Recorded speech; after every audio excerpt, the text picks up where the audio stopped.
But yeah, Willem, maybe you could just give us a bit of a sense of what you think is going to happen with production this year too.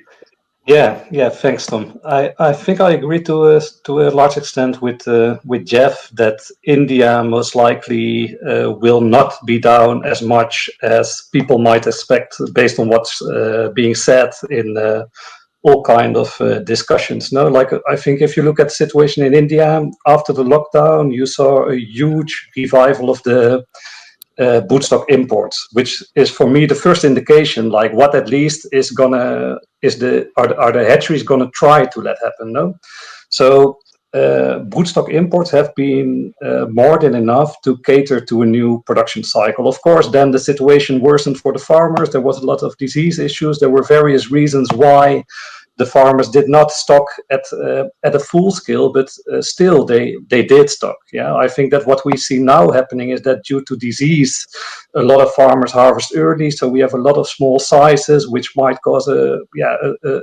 crash of prices for the smaller sizes. It will take a couple of weeks more before the bigger sizes come. And in the meantime, we see, of course, that prices are actually not that bad in India. So actually, farmers might be encouraged to stock for this last crop of the year that they can do before the winter season. Unfortunately, if we speak about like the 2020 figures, I guess that those production figures will end up in the data for early 2020 because that material might not be exported anymore this year. But and again, then we have to move to the market discussion a bit. But while demand might have been pretty good in August and maybe even early September, due to the food service dynamic with indoor dining, you might see demand going down also in Europe, at least towards the end of the year, which might mean that when that next crop is being harvested, prices might be at a much lower level than farmers might hope for at the moment. So that said, I guess that yes, production will be down in India, but not as much as one might expect at the moment.